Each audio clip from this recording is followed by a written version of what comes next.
Hey, welcome to Table Moments. Welcome to Table Moments, the Homies podcast. This is a podcast where we talk about anything and everything, but no politics. I'm your host and Captain Ayman.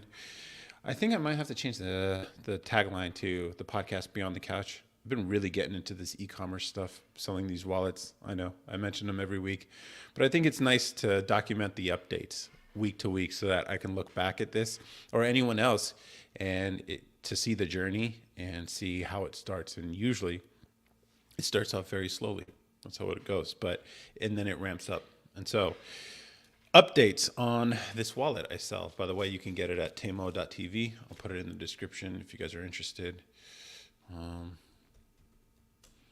see if it'll actually. Okay. Updates. All right. So crossed $1,100 this month. So that's pretty cool. There are some. It's a good month and a bad month. Good month is most orders than I've ever received, and crossed the 1,000 mark. So that's cool, considering I started this 3 months ago, and I didn't know any of this e-commerce stuff. Pretty cool that uh, actually, and it could have been accelerating if I could get the ads to work as I expect them. I took so it's over 100 orders too, and I crossed that last week. The problem with this right now is that currently 50% of revenue is on ads, on ad spend.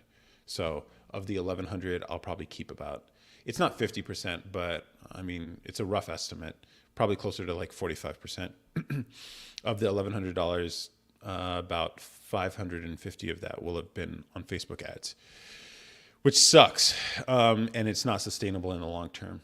It's okay as far as testing and in at least in the short term, but in the long term, it's not a sustainable business if I'm spending over or near half of revenue on ads. So I got to figure out a way to drop that. Below 30% is ideal. 30% I can make it work. And here's the thing, the reason why this is important is because it's the thing that's going to limit scaling, because I need to be able to make enough off of each purchase to justify continuing this or to justify doing the ad spend. So if I can get the ads, I think it's called market efficiency rate or marketing efficiency rate. New metric. I'm new to. I'm starting to measure that, and right now it's not low enough. It needs to be lower. So I've been thinking longer term, and my play for the longer term, the reason why I add $2 bills to every order is hoping that when I have enough customers that enough of them will tell other people, and then I'll get customers that way. At least that's a long-term play, but that's not going to work until there's a significant number of customers. And right now there's only 100. So we'll see if that will play out. But that's why I include the $2 bills with every order. Plus, I think it's cool that it's the only wallet on the market that comes pre-installed with money. Hey, what's up, dude? How's it going? Yeah, just giving some updates on the wallet. It's a good month and a bad month. It's not a bad month. It's definitely the numbers have increased over the last since over last month, so that's good. The trajectory is upwards, but there's certain kinks I need to like straighten out before I can continue, or at least before I can scale up. Because the scaling is the opportunity, but you can't get there unless the dynamics at this rate work. And so essentially spending half of revenue on ads doesn't make any sense. Just the margin isn't there. There's enough. I am making a profit, but not enough for it to be sustainable. And so if I can get that to below 30, then I can just dump money. And this is where the interesting stuff is, because I don't think people understand when it comes to e-commerce and running ads. You can they charge it on a credit card, which means if you choose the right credit card and it has the right points, you're going to make the money back because of the revenue that's coming in from the product, and you get the credit card points. And so I'm just thinking like, oh, what could I do with those points? And so it'd be cool to offer to maybe randomly to some of the customers and be like, hey, here's a flight to, or here's a vacation trip fully funded. Just based on the money that's been dumped into ads that then get paid by revenue. It's a whole thing, but it's an interesting perk if you can make the finances of it work, which I'm not quite there yet. But once that happens, then it's just about scaling up and then working on the manufacturing. Right now, that's not the limit. And I'm also thinking longer term, the only way this can grow sustainably is through word of mouth, which is, again, why I include the $2 bills with every order. But it is interesting, and I'm looking for ways to upgrade. Here's a new one I'm considering. I haven't added it as an add-on item yet, but antique brass corners. Maybe a different design, but this one looks pretty cool. It's elevated. It makes it feel more premium too, and so I think I could charge a higher price with that by adding these little things in here. And it looks cool too. So hell yeah, the black wallet you sent me is in my pocket. Oh, cool. That's nice to hear. Because that's the thing. Like, I the unfortunate thing about this product is that you have to use it to really appreciate it, which is a problem when it comes to selling. Because how do you sell something people have never used or aren't used to how thin it could be, how much better it could be than a regular wallet? And so this is called an experienced good, which I still got to solve in the long term because e-commerce, you don't get a. That's the thing. Like maybe if I do in-person sales, I can actually be able to give the proposition or the offer. But online is like, how do you demonstrate it? This is, I think, where I really have to lean into the media stuff, which I haven't. But I appreciate. I like that you enjoy it. And here's the thing, I've sent this wallet to my dad, who asked actually for a second one for travel. I was like, ooh, okay. My dad doesn't even like using new stuff, okay? But then he asked me for another one. I'm like, okay, I think I'm onto something. Also sent it to my fiance's dad. He enjoys it too. And he actually called me. He called me. We don't talk, all right? We've texted every now and then, but we don't talk. And then like I sent it to him. He started using it, and then he called me. He was like, yo, this is actually kind of cool. Have you thought about getting this in stores or whatever? I'm like, all right. I think I'm onto something here. But yeah, we'll see. We'll see. But it's nice that maybe this could be, and I think there's something hilarious about funding a podcast based on product sales of a wallet. Something hilarious about it to me. But when people say like you can start a business selling anything, I think that's true if you can find the right market, know how to sell it, and then you can make the finances and production actually work. I think it is possible, but it's not easy though. I've been watching and listening to a lot of Sean Frank's podcasts and YouTube videos. He's the CEO of Ridge Wallet, and they're taking a different direction. They're trying to become a luxury brand, or at least an American luxury brand.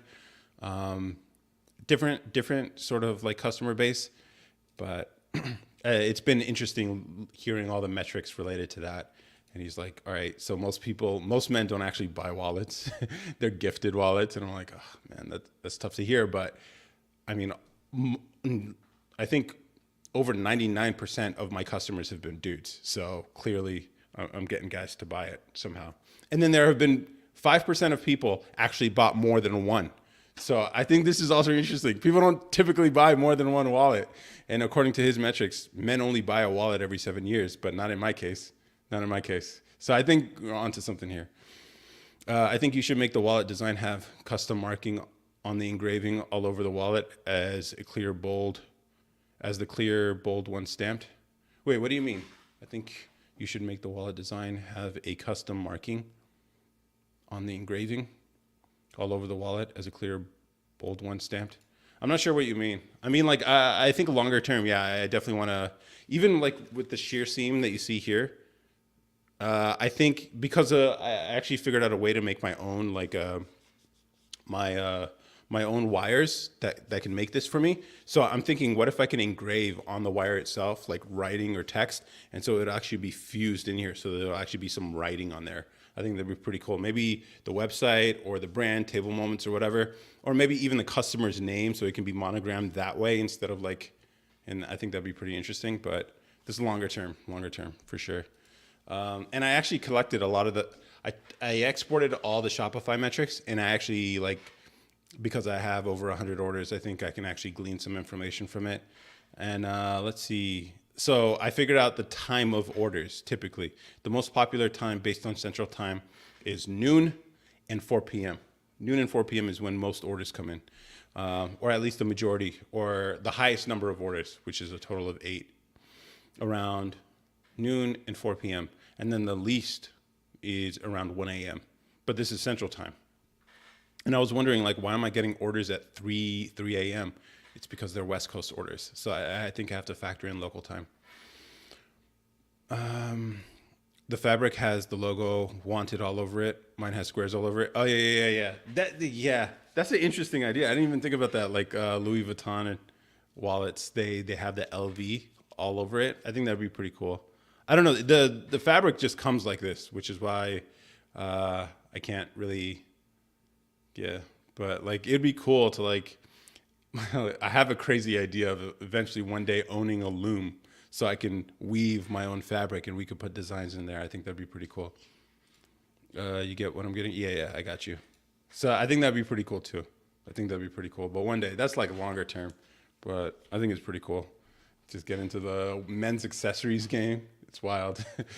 As far as the day of the week that people typically order, it's Tuesdays and Thursdays for whatever reason. I heard some people in the advertising space talk about how people typically order around pay periods. So like first of the month, people get paid, and then the middle of the month, and so that might be one way to like allocate the ad spend to get reach out. But Tuesdays and Thursdays seems to be the most purchases, and it's a significant amount. Not that the other days are dead. Like Monday is the least number. So the most I've ever gotten on Mondays, the most whatever, it doesn't matter. But yeah, it's interesting. So yeah, that's the wallet update. As far as other topics, do I have anything else to say on that? Word of mouth. Yeah, so maybe the data I've collected so far can inform ad spend. And then I made some progress on the app too. So I finally like figured out how to, there's this thing where you can add like two customers' orders. So now it's just like finishing it up so I can actually use it in real time. Other topics I have prepared: bra sizing. I posted a video explaining bra sizing, not for, I don't know, I just thought it would be a good hook. And then also, I think it's unusual. It's not how us guys would expect bra sizing to work, and is a little bit of nuance to it. But I also have another video script prepared about condoms. I haven't finished that script yet, but I just think it's interesting how sizing works. Another video about prep or nah. So I posted a video just speaking into the camera and then cutting it up and explaining the differences between prepared scripts versus just speaking improv, basically, and how there's a trade-off between one and the other. When you're just speaking into the camera, you can just come off really real and genuine, and the thoughts are more impactful. But then it's not as concise or precise in the topic selection and the conversation. However, if you do prepare, then it's very tight and on topic. And so it's like a balance between the two, because like reading off of a script doesn't seem as real. So I'm trying to find the balance between the two. So yeah. Another video I posted is, all right. The back part of the wallet, the left back opening part, you should think of having an embroidered name stripe on it. Yeah, for sure. You should do a video on how the good smelling trash bags are useless. Are they useless? I mean, why are they bad? Like, I don't understand why a pleasant smell would be a bad thing. Even if it's temporary and even if it's short lived, like the fact that it smells good when you pull it out of the box is enough of a pleasant experience to warrant. It's gonna smell like trash anyways. Oh, you mean it doesn't actually neuter the old odor? Yeah, I don't. Do people believe that's what it does? I never got that impression. I just thought it was like, oh, it smells nice when you pull it out. It's not like, yeah, it's not like a Febreze or something. But that's hilarious. I don't. That'd be hilarious. That'd be a funny street interview question. Just like, so do fragrant trash bags actually do anything other than mix flowery smells with trash smells? Yeah, I got you for sure, dude. I didn't even think about it, but that's a great observation, man. That's funny. I don't know. Like, I write all these I have all these hook ideas that I think would be like, ooh, that's an interesting question, because it seems like my most popular videos start with a question or some weird thing that people don't expect. Like, why does a microwave have a rotating tray? It's not a question anyone's ever asked themselves until I asked it, and then it got them thinking. So if you're, because I know, yeah, that's a great way to start making content is asking a question that people didn't even think to ask. Like another one is, I should probably just record it tonight, actually, but the question is, how do traffic lights know that you're there? And until I just said that, you probably didn't even think about it. It's like, is it pressure plates? Is there sensors on the poles or something or whatever? And the answer is it's a metal wire underneath the ground. You see the lines in the street, usually like they're square or oval or something. That's an induction coil, and it can detect large metal objects. So it's not a pressure plate. If it were a pressure plate, it would break eventually. Moving parts are not a good idea to have embedded into the ground. But in this case, it's just a cable, a conductive cable. And it turns out when you put something big and metal over it while electricity is running through it, it disrupts the magnetic field that's created in the coil. Because if you study electrical engineering, I studied mechanical engineering, but like one of the classes we all take is physics, electricity, and magnetism. And the reason why they study them together is because electricity and magnetism are like two sides of the same coin. It's kind of trippy, actually, which is why I probably didn't do as well in that physics course than I did in the other physics courses. Because it's like, it's so trippy, like how electricity running through a coil creates magnetic fields, and how magnetic fields can create electricity in coils. And it's just like this. And so it turns out you can use that as a way to sense big metal objects like a car. Now, I was going to end with a slight life hack where, hey, if you're riding a bike on the road or you're on a motorcycle and the light isn't changing, which can happen because there's not enough metal on the motorcycle or something, you could put a magnet underneath, like the kickstand or something, to add more disruption to the magnetic field created by the induction coil in the ground, and it'll trigger the lights. So it's interesting, like all this stuff around us that a lot of us use but don't even know how they work. And so I think it'd be interesting just doing a whole series of videos, which, I mean, if you've been on the channel, you've seen some of the videos, but I'm thinking science, everyday things, and then human psychology too, because I've been reading this book about persuasion and the way people perceive things in the context of business. And so it's really interesting. It's a really good book, Alchemy by Rory Sutherland, and he has some really interesting ideas, especially if you're like a creative type or you have this tendency to look at the world differently. It might be a good book to read, or if you don't, it's a good book to read to start opening up your mind into the ways that you can create magic in people's brains without actually having to create anything real in the world. And so it's like this whole different thing. You should do practical. How practical is a 22 with the, yeah, that would be like y'all buy a dummy and just talk and shoot lousy 22. Here's a funny thing. I got some gelatin. I actually bought some gelatin. And if you mix it in high enough concentrations, you could basically make ballistics gel. And then my idea for that was I wanted to explain off-label use of medication, and I was going to build a homebrew version of an EpiPen using off-the-shelf medical devices. And it turns out someone already figured out all the parts. And so I was going to build that and then use the ballistics gel to show the injection part, actually putting like maybe some like medicine in it. And then and then talk about how off-label use of medication is a common thing that happens in the medical industry that most patients aren't even aware of. And this is often, like, there's a really good example of this in wet AMD. It's called macular degeneration, old age blindness, where there's this cancer med that is repurposed as an eye drug and has 60% of the market share.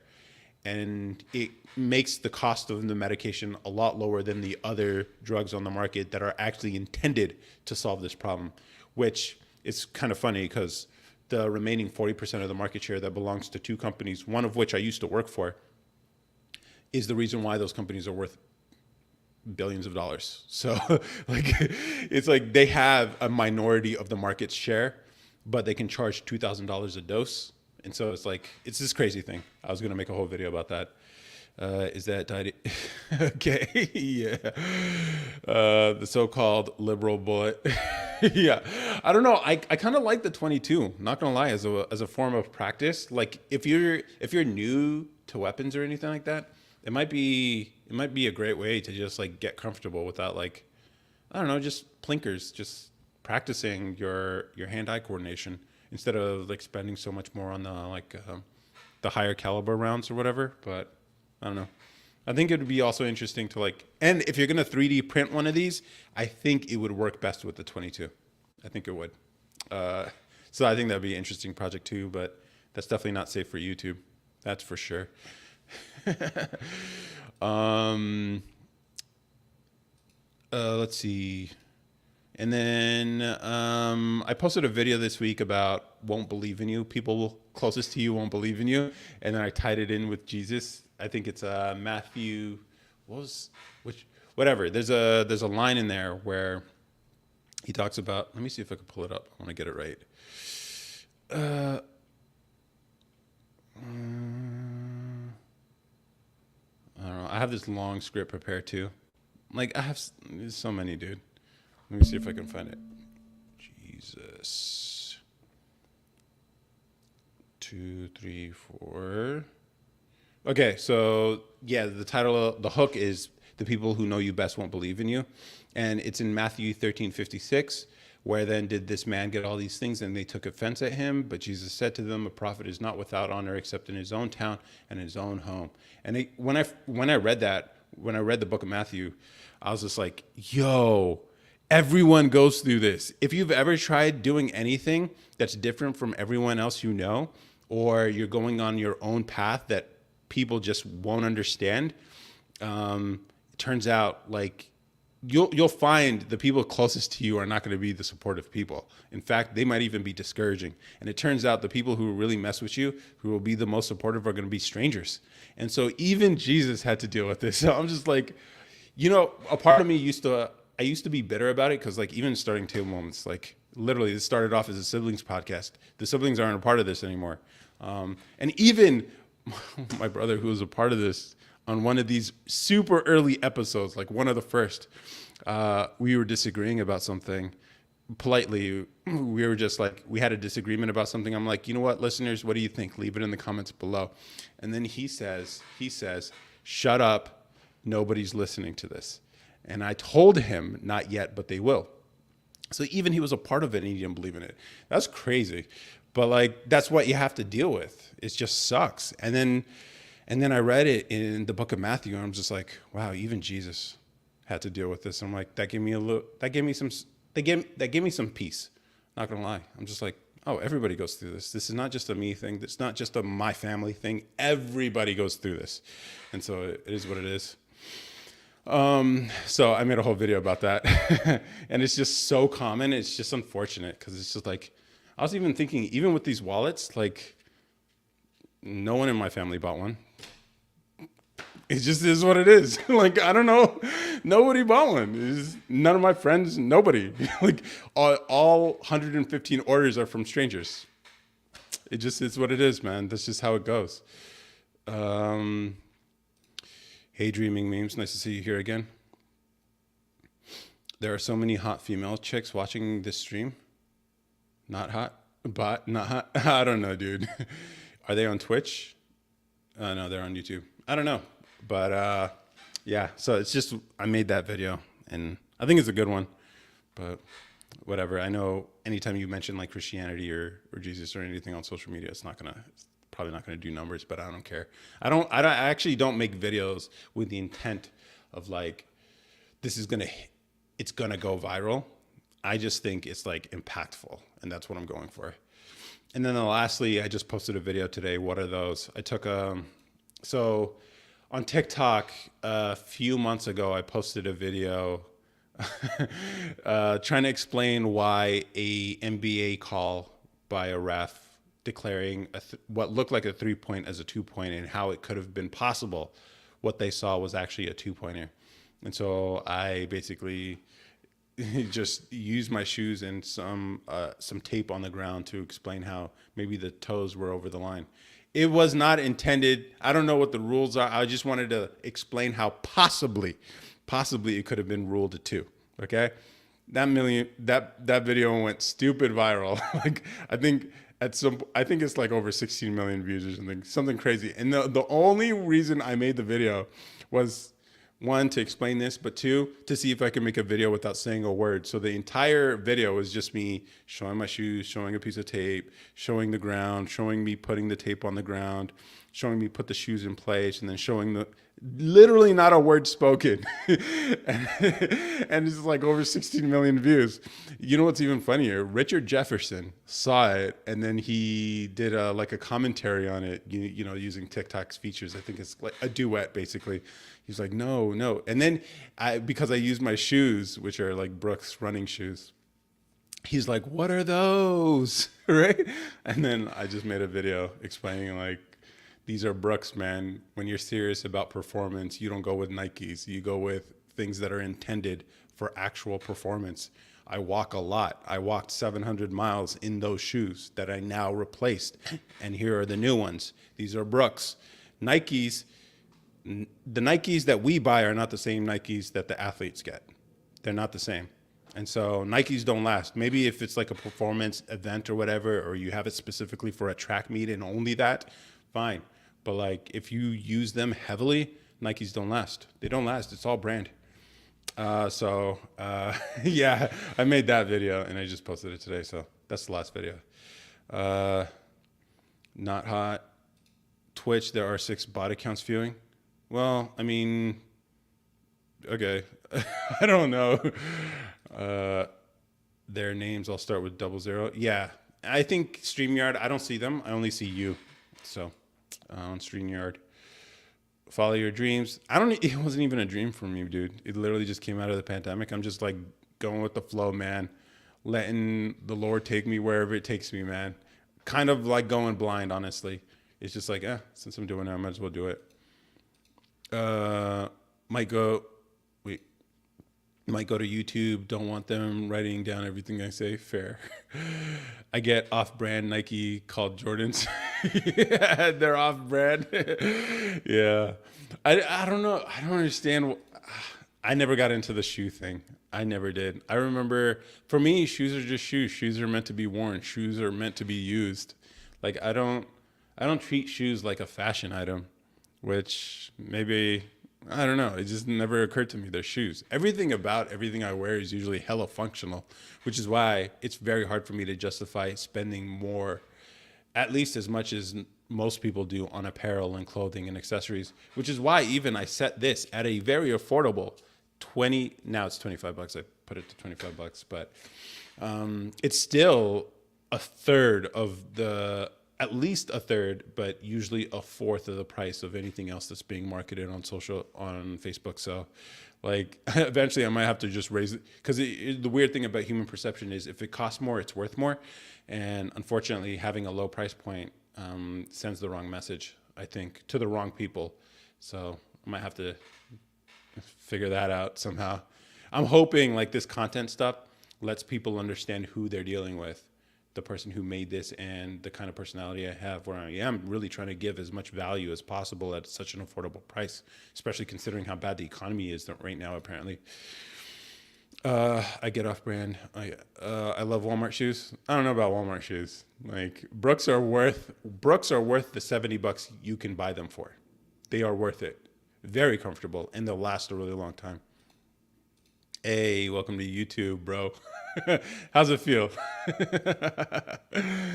But yeah, so I think it is worth paying a little extra for a premium experience, not for luxury. I don't believe in the whole luxury thing.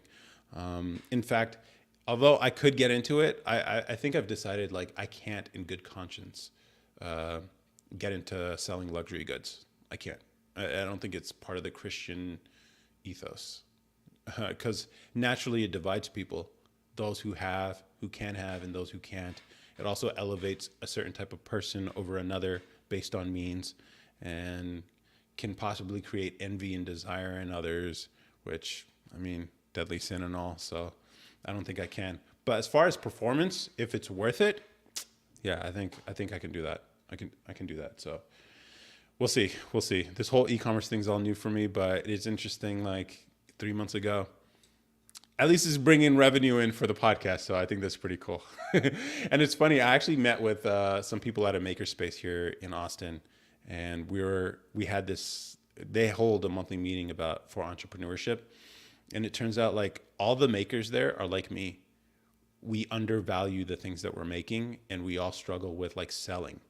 And I'm realizing like I'm probably maybe one of the few people there who has made more significant progress in this whole business thing.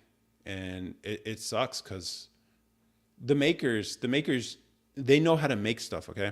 And so I think if they treated their stuff like artwork, which is what it is, then they can command a higher price and actually put the right value on what they're making.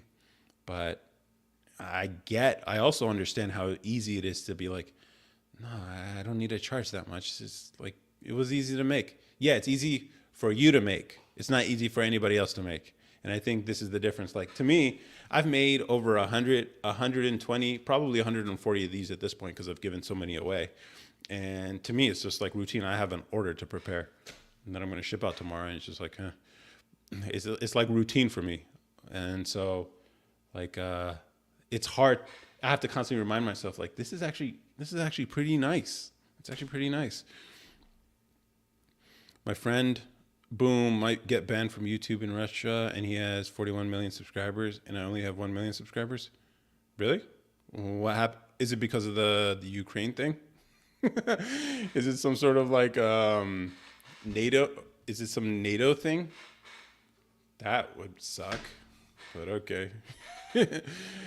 That's crazy. I don't know. None of these social platforms can be trusted, and so it's just like, this is why I think as connected as you are online, I think it might be nice to have some sort of connection with the world outside of the internet, at least in some way when it comes to revenue or livelihood or anything like that, because most people actually aren't on the internet like that. And so you have some like separation.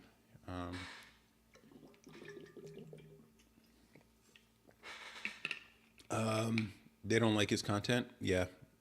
That's the thing. Like, these platforms have their terms of service or whatever, but in reality, they will say whatever they got to say to match whatever they want. And here's the funny thing: even advertisers affect this, unfortunately, because advertisers dictate what is important. Whoever pays has say, and that's the unfortunate thing about it. Which is why it's like, what if the people who pay, the people who support creators, are actually individuals? The same way I'm selling these wallets one person at a time. What if people subscribed and actually funded a creator directly, not the way Patreon does it, but in a more affordable, scalable way? Then it's like they can't say anything. They can't say anything. So maybe one day. I mean, everyone hates Skibidi Twilight. All right, I think I'm lost now. Dreaming memes, his content is good. All the Gen Alpha kids and everyone, like, wait, what? What is this? I don't know what this is. It's literally a dude in a toilet. What? Is a Machinima web series of YouTube videos and shorts created by Alex. Okay. And uploaded to that's an interesting YouTube name for sure. The fuck boom. Let me see. 39? That's crazy. Oh, so it's just a bunch of video game clips? The internet's a weird place, I guess. I don't get it. But all right. Cool. I'm definitely going to try to watch this. All right. All right. I gave you guys an exclusive 34 minutes. I'm going to bring on the TikTok people. But yeah, it sucks, man. It sucks. Let's see. Let's make sure I don't get this in the shot. Move closer, maybe. Okay, let's go live here. Three. I know. TikTok guys, whatever. I didn't go live earlier this week. I forget what I was doing, but something. I like to think I have a good reason for not going live. I think I was just tired. Hey everyone. Hello. Welcome to Table Moments Live. But yeah, YouTube censorship. TikTok, I think TikTok has had this issue too because I guess they're being banned.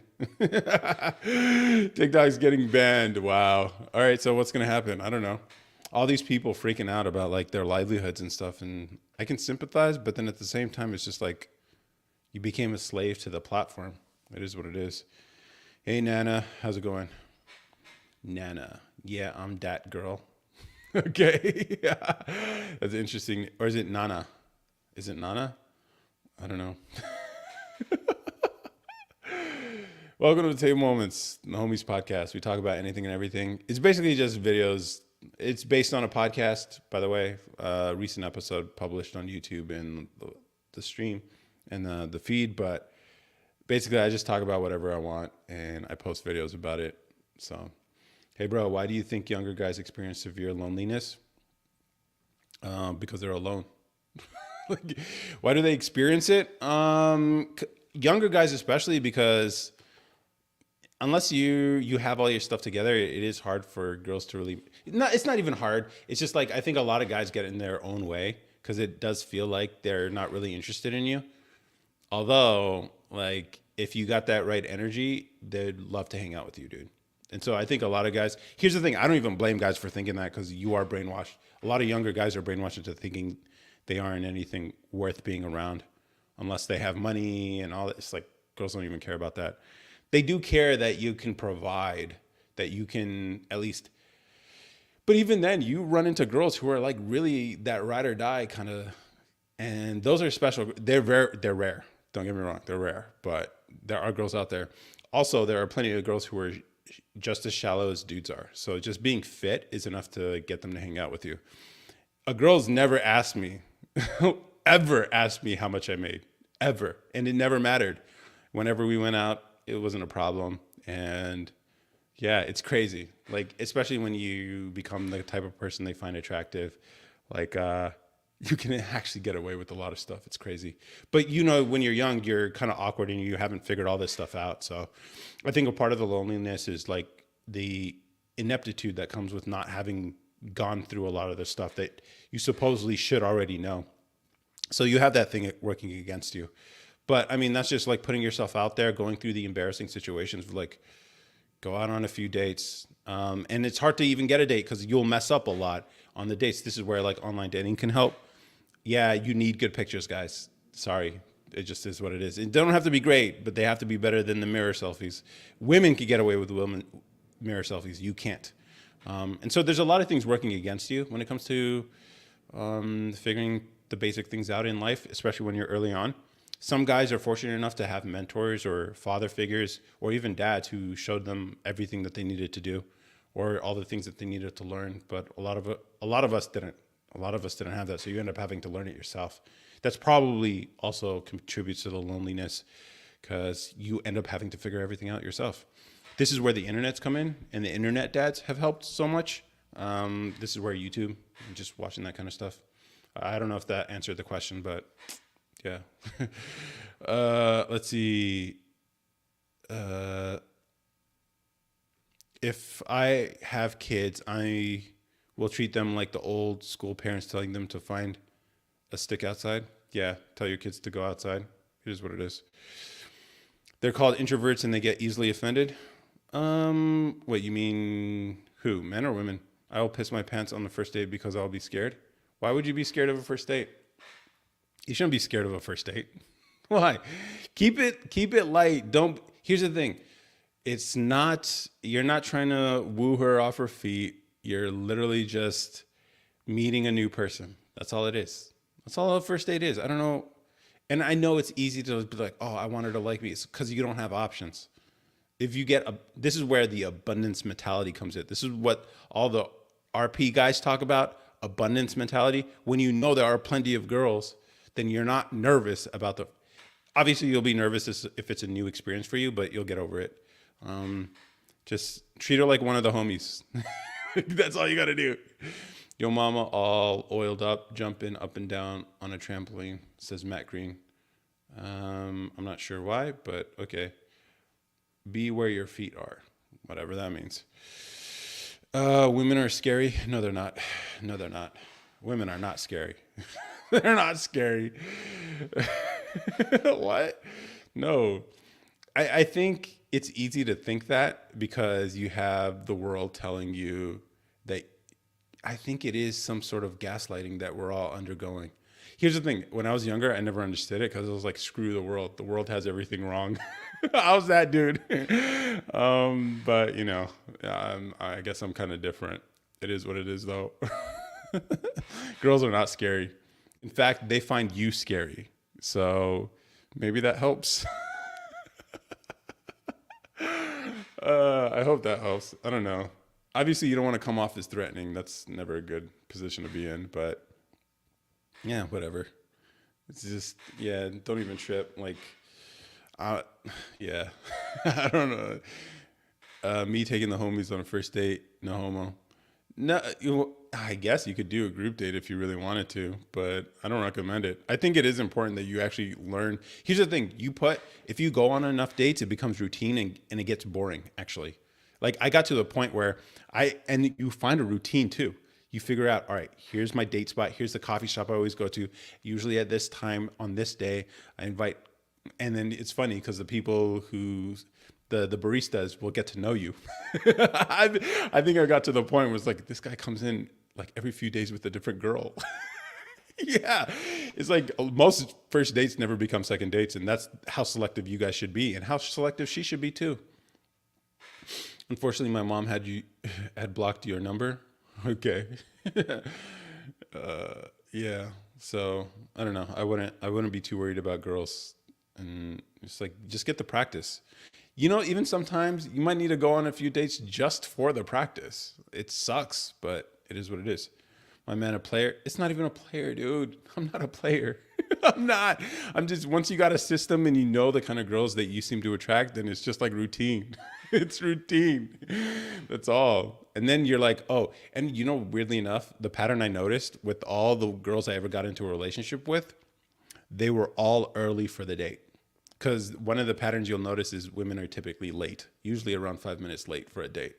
And one of the things I started doing was I bring a book. I bring a book. I like to read, and I'm at a coffee shop anyways. I usually order a tea. If you're gonna go Starbucks, you can't go wrong with the Peach Tranquility. Or if you really want to be really cost effective with your dates and you're inviting them to Starbucks, get your own tea. Just go to Starbucks and ask them for a cup of hot water, and they'll charge you 25 cents for the cup. And so you can have 25 cents dates essentially. Oh, and because you show up early, usually 15 to 20 minutes. I usually did like 15 minutes early so I can get some reading done. And then if she flakes, which happens, that's statistically going to happen, then I get to do some reading. So to me, it's a win no matter what, if she shows up or she doesn't. But then if she does show up, she'll see that I already have a cup of tea, right? And then instinctually she'll go and get her own drink. So I'm not even paying for it because I don't, why would you pay for a stranger? So literally you could have 25-cent dates. And so money's not an issue. Money's not an issue, or it shouldn't be for you. I met a player. You raised all the girls in high school. No, actually, I didn't start dating until after college. Actually, I was focusing on studies, bro. I know, like, yeah, you can wait, guys. It's worth waiting, I would say. Like, don't rush into it. Don't. It's. I guess if you want to get it out of college and high school and college is a great opportunity to really mess up your life. If you get a girl pregnant, it's kind of over, bro. Same with me, bro. I'm about to be 25 and never dated. It's okay, dude. Like, here's the thing. Like, I get it, the social pressures of like everyone's doing it. But at the same time, it's like every person who's done this stuff early probably in retrospect would have wished they waited, because you lose a level of your innocence once you start getting heavy into that romantic realm. Hey cutie, you got a man? That's funny. You clearly have a dog. So yeah, yeah. Don't. I mean, women do have an expectation that you know what you're doing, but it's not hard to learn. It's not. And if she has a problem with it, who cares? She's not the girl for you, so you move on. It really ain't. It's not worth tripping. You definitely don't use that as an excuse though to not actually make action and be comfortable because tough the tough situation for you guys, you're gonna have to learn this. You're gonna have to learn how to set up dates. You're gonna have to learn how to go out with a girl. You're gonna have to learn how to figure out your routine and the type of girls you seem to attract. And then you're also gonna have to change your mind. You're gonna have to change your mind about like abundance mentality, understanding that it's not just her. There are other girls out here, and so you act different. Not for the sake of like dating multiple women. That's up to you. I'm not gonna judge, but the idea that you don't get too hung up on one girl immediately because you have no other options. There's a difference between choosing a girl versus it being the only girl that you think you can get. And so like and that comes with practice. And so you're going to have to make the mistakes. And the mistakes, yeah, they suck when you're going through it. Nobody likes it. Nobody likes it. But that's what you got to go through. And then it becomes routine. And eventually, like a year, 2 years later, you'll look back and be like, wow, why was I so scared to talk to girls? Why was I so scared to take a girl out? And eventually you'll figure out your routine and stuff that it's just like you can make these things happen anytime you want. But you're not going to start that until you're not going to get there until you start it. Take a white woman to Starbucks and take a Mexican woman to a Mexican restaurant and an Asian woman to, come on, don't even say that. You're gonna get canceled. Yeah, I mean, it's just an insensitive joke. I don't know if people would ever cancel. Here's the thing: like I probably said way more controversial things than that, but that's just a sophomoric joke. It's okay. I say all of them love Starbucks. All of them love Starbucks. Here's the cool thing about Starbucks: it's not like a McDonald's, it's not like a KFC, but it has those prices, right? If you can do a local coffee shop, that's even better. But like Starbucks is a place a lot of women are familiar with, so you have that working in your favor when you're setting up the date. And then also they're open late, which is a hard thing to find in a lot of local coffee shops. A lot of them, unless you live in one of these major cities, it's hard to find a venue that's open that isn't like alcohol centered, which I'm not a drinker. I don't drink beer. I think the last drink I had was like months ago. So I'm not into that kind of stuff. So outside of like, there really isn't a place like that other than Starbucks. So are you him? I'm not sure what you mean by him. Do you smoke? I don't smoke. I've taken edibles every now and then, but I'm not much of a substance guy. So, but yeah, you'll figure it out, guys. You'll figure it out. You just got to put yourself out there. And yeah, it's awkward. It is awkward. It is what it is. You just gotta do it. Don't let inaction. And here's the thing: I still struggle with like all the stuff I'm working on. Like I'll think about doing something for a really long time until I get to the point where I'm just so fed up with myself for not having started that I just start. And then once I start, it's like a snowball effect, and it just builds on itself. And then I look back, I'm like, why didn't I just effing get started? You know? So that's what happens. So might as well just get started. And usually the advice the red pill guys would say is hit the gym. Hit the gym. That'll give you some confidence, at least in the short term for sure. Getting stronger, being able to push more weight, being able to fill out the t-shirt you wear. Those are nice things that can help you in that direction. And there's this whole journey. And then that you'll get to, once you start realizing like, wow, okay, all this stuff is starting to work for me. And then you start getting angry because you're like, why didn't anybody tell me this is how it works? And so then you got to go through that anger phase. And this is where like people start really going deep into the Andrew Tate stuff and the Fresh and Fit stuff and all that. But the idea is you will make your way through that anger phase. A lot of people think of anger as a bad emotion. It's not a bad emotion. It's the primary emotion men feel. It's not a bad emotion. And usually anger is a justified anger that men feel. It's just you have to make your way through it because a lot of people can perceive anger as dangerous, and it can be dangerous if it's like directed in the wrong direction or channeled in the wrong area. But eventually, your anger is justified, and it's a response to some wrong that has been done to you or some lie that you were told that has led to the misdirection of your life. And if you eventually through work and mental effort, you can get past that anger and then get to a point of acceptance, but you have to go through that valley of anger. And I think the modern way people think of handling anger is to not feel it at all, which is funny, especially hearing women talk about it, because it's just like they don't know what it's like. And to them, it's just dangerous. So anger in general is just bad. Okay, my life on TikTok has just been age restricted for whatever reason. But you can make your way past it. You can make your way past it. So, Planet Fitness, when you make a loud noise there, lunk alarm. I mean, if you're really loud, you'd have to be really loud. I've been going to Planet Fitness for years. I don't go anymore because I have a gym in my building, but yeah, no, you'd have to be super loud. Like you have to be one of those like screaming like ah type of people to, and then you have to really throw down like on a deadlift or something to really trigger it. Most people don't do that. Most people, even when you're doing like regular weights, it's not going to trigger it. And I think in a lot of places they don't even have it on. It's just like a placebo kind of thing. People are afraid to trigger it, so they're just already more careful. But have been a couple times where I've heard someone actually set off the lunk alarm, but they're just being needlessly loud. It is what it is, though. But I do recommend Planet Fitness. If you're gonna do Planet Fitness, get the black card. Get the black card. It's worth it.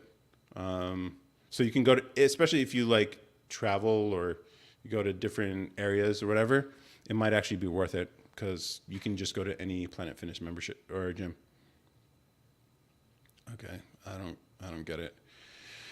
I think I might have to restart the TikTok. I don't know why you got a restriction. What kind of themes am I talking about that?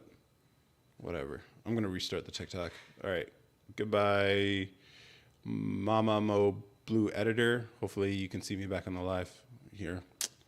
Man. See, ever since they're trying to like ban TikTok, like nothing on the app has been working properly. I'm live now. So it is what it is. Not suitable for younger audiences. The decision is fair. I understand the decision of my live does not contain the content you mentioned on the notice. Yep, that's right. Terrible. Everything just went to crap. If you want to release anger, go to an orphan kid what are they going to do? Tell their parents? Come on, man. Come on. Come on. Let's see if we can try this again. 3, 2. I don't know, man. This social media stuff, dude. None of it works consistently. But what do you guys have in your mind? I mean, I could just keep riffing. I've been just talking for 52 minutes.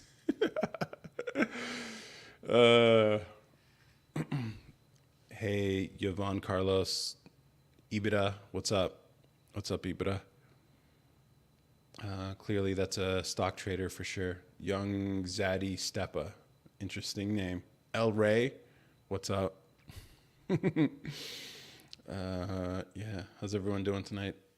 How's everyone doing? Are you ripped? No, I'm not ripped. I'm actually overweight, actually. I could definitely cut for sure. But, yeah. I don't know. I like food. Like, I don't know. You look like if EDP 445 hit the gym. EDP 445. Let's see. Who's EDP? That's funny. Okay.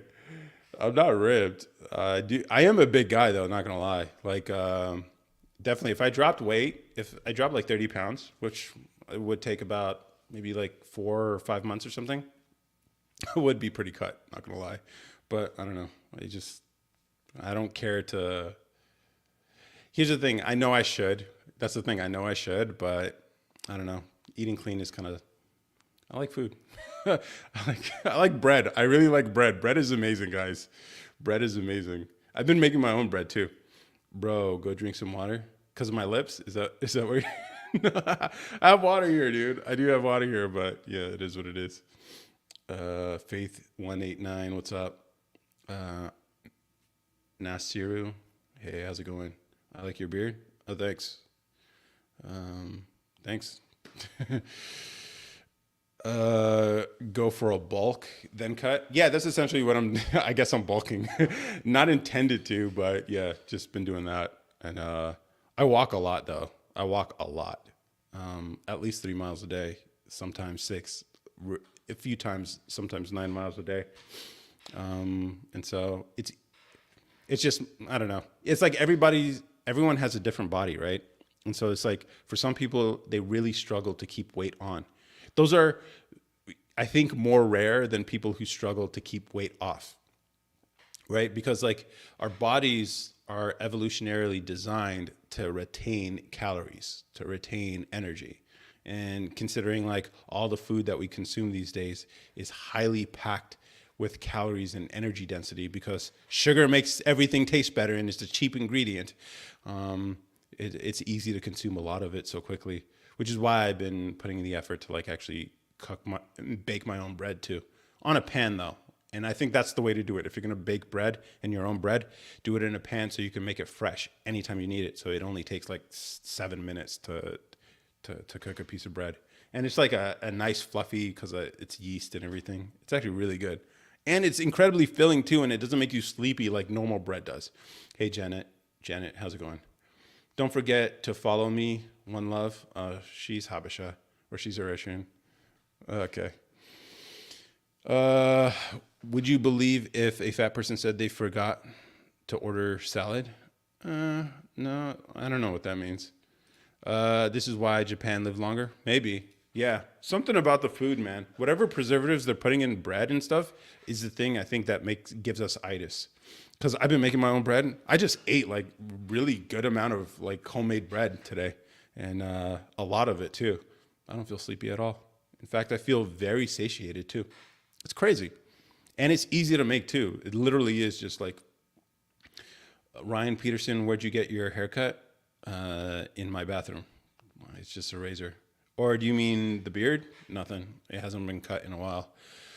But as far as bread, it's literally just put a bit of warm water in a bowl, put some sugar in there, maybe a little bit of honey, and then put a packet of yeast in there and let it percolate for a little bit, let the yeast bubble up, and then add some flour. And then after that, mix, mix, mix. I use nitrile gloves so I don't have to get my hands all sticky, which is one of my pet peeves, not gonna lie. It's a weird thing, I know, but it's just how I feel. And then just put some melted butter on it. Just a stick is enough if you make a large enough bowl, and then boom, now you have some bread or at least some dough, and then just keep it in, let it sit for like an hour or two, then put it in the fridge. Now just grab a ball of it anytime you need it, put it on a hot pan, bake it on a pan. It's awesome. It's awesome. Maybe I'll make a video about it, but it's delicious. Unc, what's up? Beard is nice. Thank you. How can you grow a beard because I want to grow one? How old are you? How old are you? Some comments in this live were filtered to protect the community's experience. What are you guys saying? What are you guys saying? How do you grow a beard? I don't know, dude. Like it took a while for the beard to actually close up here. For the longest time, it wasn't actually closed. I think it comes down to genetics. 15, dude, you got time. Or you might be one of those people who just doesn't grow a beard like that, which is, yeah, it is what it is. You can't really control that. But why do you want a beard? Why do you want a beard? Like you have to maintain a beard. This is the thing. Like I know I'm bald, but before I was balding, I would always shave my head because I didn't like the maintenance. For me, it's like I don't like the grooming, all that. Even this, I haven't shaved my beard in a bit. Like eventually I have to, but I haven't done it. So it is interesting that some people like it and other people don't. Like I want to look attractive. Okay. I mean, work with what you got. Work with what you got. You just got to trust what's going on inside your gut because they're going to try to tell you it's a problem. Okay, 2K20. I'm not sure the context of that, but appreciate it, I guess. Hey, Ding Dong. Hey, My. It's some weird username, guys. I think wanting to look attractive is about like not having. It is a way to attract women for sure. They'll come to you. I saw you at a P Diddy party with Kanye. Did you see me with Kanye? You see my face go skitty? I don't know. I don't know what that means. But I know Kanye was at a Diddy party. Or like what's his name? Jamie Foxx was also at the Diddy party, or he showed up Diddy. So Diddy had a party, and then did you guys ever see that YouTube video where he's like, where Jamie Foxx challenged Diddy or bet Diddy that he could throw a party that was just as poppin' at a fraction of the price, and yeah, I think that was interesting. So I don't know.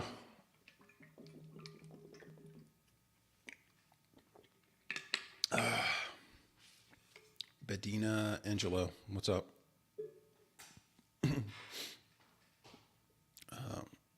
Yeah, so don't trip about looking at. Here's the thing: women don't have the same sort of drive towards attraction that we men have. It's different. So it's like if she likes your energy and she likes the feeling you give her, she will find you attractive. Like that's crazy. It's a magical thing women are capable of. And I don't think us guys appreciate it where they can learn to find you attractive if other things about you give her the tingles. So it's like don't even trip about like being attractive in that sense. And it's a lot easier, by the way, to be attractive in that way. My friends love to go to the back of Spencer's store. You'll be traumatized if you see what's in the back of Spencer. I've been to Spencer's, bro. I've seen it. It's not traumatizing. What? It's not. It's just yeah. It's I would expect young people to like be all like as you're describing right now, but it's whatever. Have you ever been to a adult shop? That's interesting. That's more interesting. And it's interesting because of the people's attitudes there. Because they're really trying to be helpful and just like they're talking about everything and just like you guys realize what we're talking about, right? Yeah, it's a different experience. It's not like what you would imagine in the movies or something. There are some like high class places, and it's like it's a vibe. It's a vibe. So, yo, Banner Boy, yo, it's been a minute, bro. What happened? I was wondering because I was really, oh man, what happened? What's going on, bro? I'm good. Just a lot of things have been happening. So, yeah, really. How have you been though? It's been a long time, bro. I haven't seen you here in a while. Have you? How are you doing? So, yeah, off that stiz. What's up?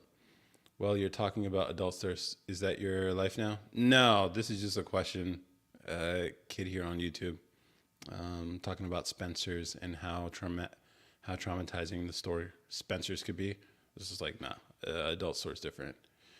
But yeah, bro loves to do shopping. Adam and Eve too. I don't know. I've never shot. I don't know why you would do e-commerce for that kind of stuff. That's something you definitely want to do in person. It never made any sense to me. Like, it is actually a fascinating industry. Not gonna lie, because it's like, because there's certain things the human spirit is, not the human spirit, that the flesh craves, right? So money, relationships, health, those are the big three types of focuses of content. This is also true in business as well. And that kind of shopping experience and the kind of products that they offer feeds into the whole relationship stuff, right? It feeds into that. So it's like, it should be easy business. It should be easy business, which is why we kind of look alike. Yeah. You just change your username. You're not the first to do that, by the way. There's plenty of guys on YouTube and Twitch who've done it before, but I appreciate it. I'll just call you guys the Ayman Army. Taking my picture and use it as your profile pic. I'm cool with it. It is what it is. You guys are really fast with it, though. I am very impressed by your technological skills, guys, because it's not an easy thing to do. Take a screenshot, then crop it, go into your profile, change your profile picture, and then come back in like 2 minutes, right? Like, yeah, I'm impressed. I'm very impressed. Millennials versus Gen Zs versus Gen Alpha. What is Gen Alpha? I don't know what Gen Alpha is. Are they the new ones? Are they the youngest? Is it like restarting? It's Gen Z and then Gen Alpha is restarting. I don't know where I would classify myself though. Um, is there such a thing as Gen Unk? I think I'm a part of that. Gen Unk. I've been good for the most part. I want to launch a tech podcast. Interesting. Okay. So is it like new tech or please be my first get? Dude, bet, dude. Just let me know when. I mean, my schedule is actually pretty flexible, but whenever you want to, I think that would be interesting. I started doing video podcasts, by the way. So been publishing those on YouTube. If you want to be a part of another episode, or we can even record through that if you'd like, but that's up to you. The new generation. When were you born? I was born in 1990. I'm a 90s kid. Dope. Yeah. So been getting heavy on the YouTube. I went viral on YouTube. And so the YouTube following is kind of significant now. I think it's 15,000. It's not large. It's not a large, but whatever. It's all based off of one YouTube short, which is crazy. Guess what I'm tapping the screen with? Your forehead. Your forehead. Yeah, it's cool because it's just like a burst, but I mean the regular long form videos don't. That's why remember when we had the conversation about the show? I'm not gonna spoil the show that the idea you had, but it would be cool like somehow to use media earnings to fund a show like that, like we were talking about when you were here. I think because that's a really cool concept. It really either needs to be on Netflix or Prime, or if none of those are willing to take your script, or it'd be really cool to actually fund it and actually shoot it and then just post it on the YouTube. That'd be hilarious. You are a millennial? Okay, I'm a millennial, I guess. Hint, Diddy, free Diddy. Is that like free Palestine? I know, insensitive, whatever. I just introduced my girlfriend to my parents. Ooh, how did that go? Is that awkward? I've done that once. One time in my life I've done it. And it was kind of awkward, not gonna lie. But Lalia, what's up? What's up? They loved her a lot, like actually. Oh, that's awesome. That's great. That's great. So you guys have the green light. You guys taking it to the next level? What's the deal?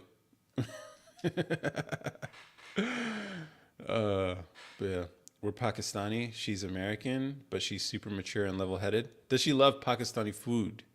Does she like what's it called? Is it roti? Is that what's the Pakistani dish where it's like rice and chicken or whatever? Pakistan. I should know this. I grew up with a lot of Pakistani people. She does. She handles spices very well. All right. Roti. Yeah, it is roti. No. That's the bread. What's the thing? What's the dish? Pakistani dish. Pop. Biryani. Biryani. There you go. That's what I was thinking of. But yeah, that's great. Is she white? I mean, I'm 19. She's 21.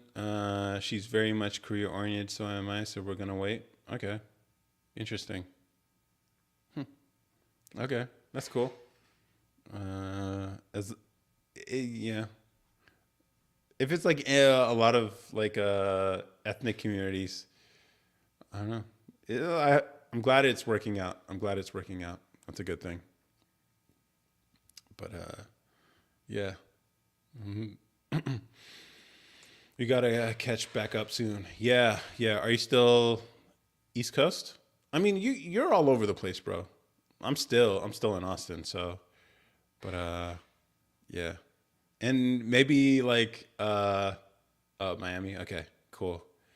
Um like I think Afrotech this year is in Houston, but I don't know. It'd be interesting to do a meetup at Afrotech cuz like since then I had that one video on Instagram, Black People Who Sound White, and I talk about Afrotech in that video. I don't know if you've been keeping it. Like, have you just been off of social media lately, or what's the deal? Because like I've gotten viral on Instagram a few times too, since I think the last time. Because you were here back in November, and literally the following month, I started going viral on Instagram. Yeah, it's crazy. I had this one video, which would be interesting. You should watch it on Instagram. I made a whole video about black people who sound white. It did stupid numbers on Instagram, and people were sharing it. And then my fiance's cousin eventually stumbled on it, and I was just like, oh, now they know I have a social media account and all this stuff. Oh, you saw it? All right, cool. Also, she's ginger, lol. Yeah, but a hot ginger? What? What's wrong with gingers? Yeah, that is interesting though. A Pakistani guy with a ginger American. That is definitely interesting. That's very unique, brother. It's very unique. But I'm glad it's working out, man. And yeah, fat people when they realize they can just say they're bulking. Okay. Well, it's true. I mean, like, you know what's the surprising thing? Like, because they carry a lot of weight around, their legs are probably really strong. Their cardiovascular systems had to push a lot of circulation around. So if they ever did drop weight, you'd be surprised how strong a lot of them actually are. They have no soul. Yeah. Gingers have no soul. That's still, at least you guys know. I thought that was just a millennial thing. But yeah, I was wondering, like, yeah, like all this stuff from back in the day, it is interesting. Like, how much of it carries over from the millennial generation all the way to like Gen A, Gen Alpha, you know? We both are very traditional in our relationship. I'd like her to stay home. She does too. How does that coincide with the career oriented stuff though? Do you think she'll be able to like pull it off at home? That is interesting though. And that's good. It's good for both of you guys. That's good. Yeah. I don't know. This whole social media thing is it's different for sure. And I don't know if long term it's in the cards for me. Definitely in the near term for sure. But like now that I'm making this e-commerce stuff actually work, it kind of work, then I'm kind of thinking like maybe maybe that's the value I can help people. I don't know. I don't know. I also see the value of like pushing the culture, and pushing the culture means actually making content that people can relate to, that is persuasive. And I think this is the problem with like a lot of the political content. It's not persuasive. It doesn't change anyone's minds, and so it's like both parties are just like telling their own side what they want to hear. It's just like it's it's it's not effective. And so that's why I'm just like, you know what? Let me see if I can help push the ball at least a little bit.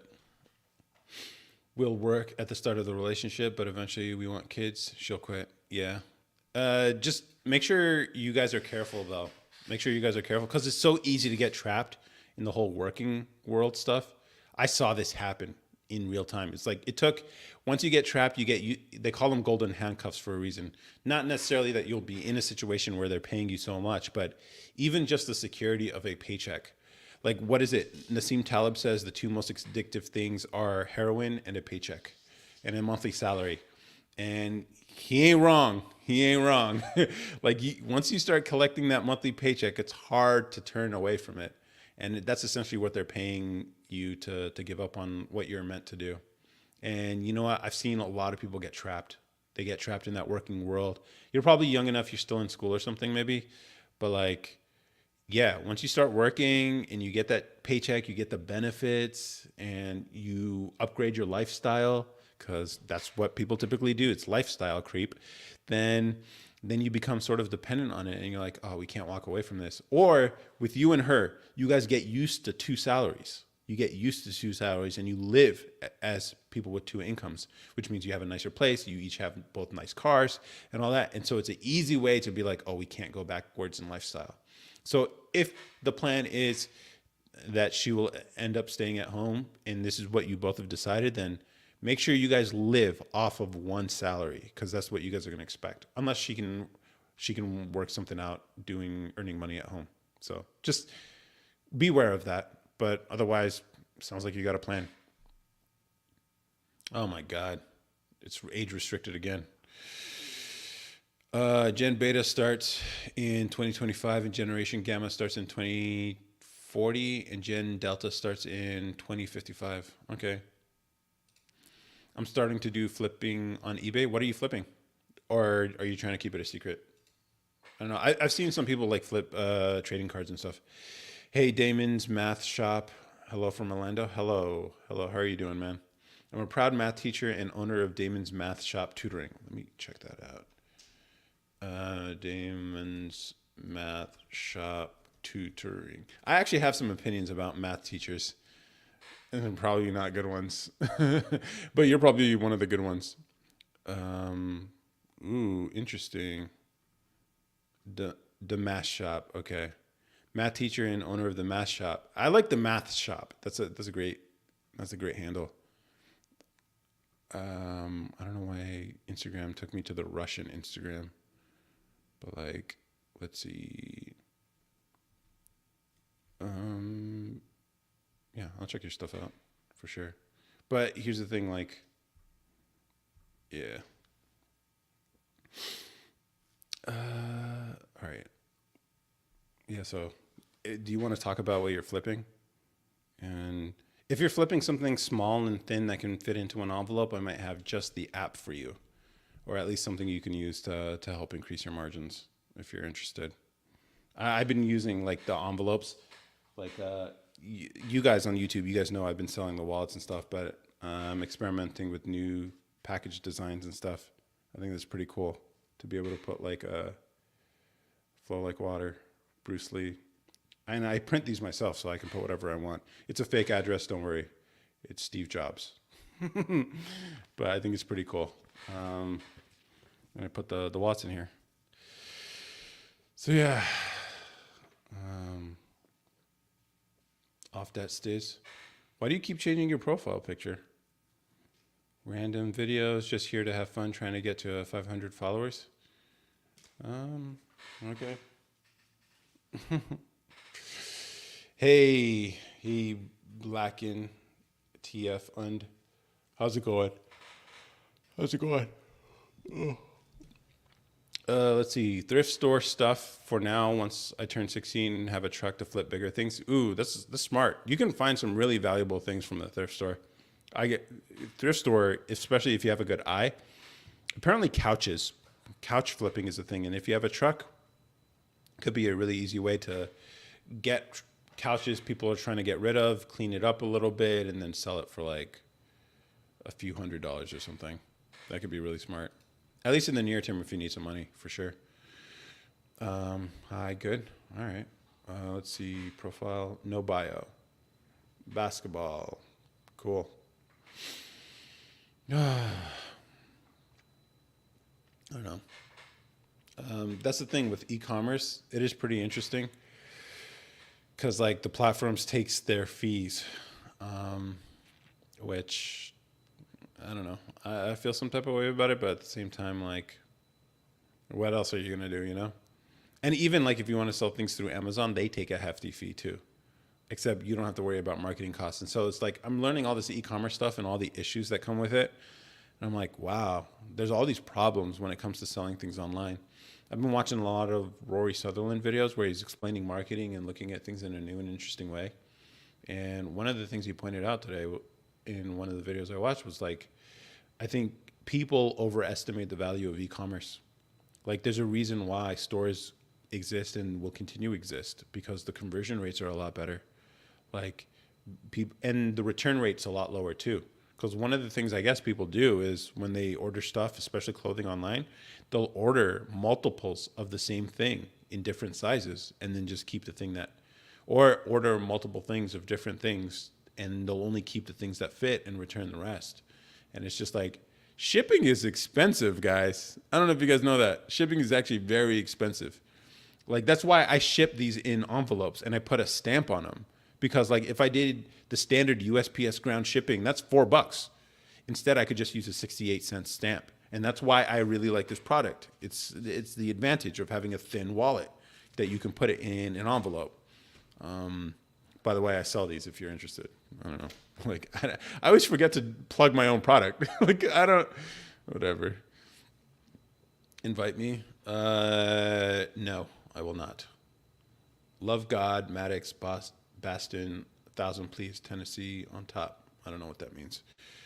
Okay, but no, I don't, I don't respond to commands. I watch a guy called Moneybag Dylan and he talks about freelancing and flipping. Yeah.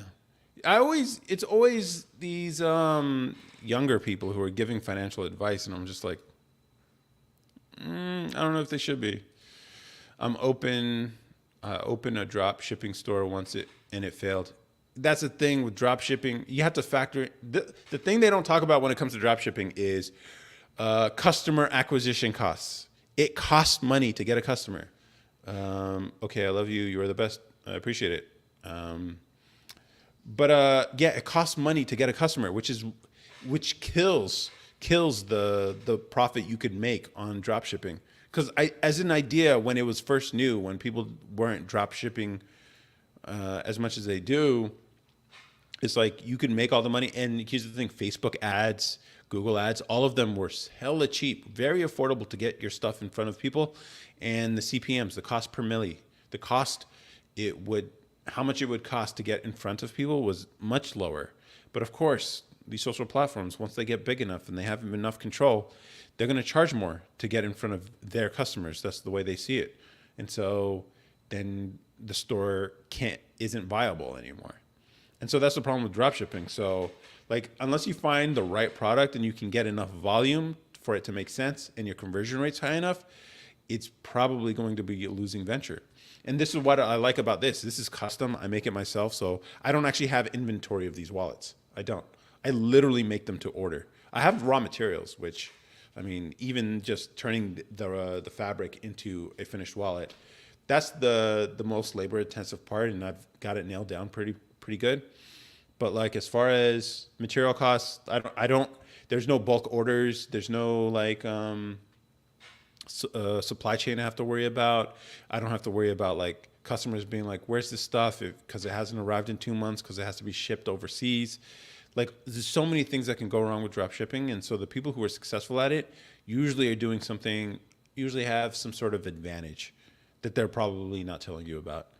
And for me, I'm not drop shipping. I'm literally just manufacturing these myself and selling it. So that's the advantage, I think, if you can find something that's unique or differentiate yourself. So you might have to like find a manufacturer, make something custom that's unique to you so it has a unique selling proposition, and then figure out the advertising and how, or maybe social media and just do organic. That might be the only way to do it too.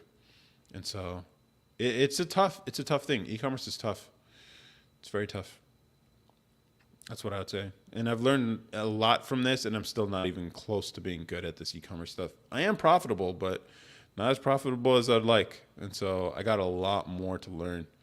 And even just testing out creatives and ads and all this stuff. ASF? I don't know what that means. ASF. But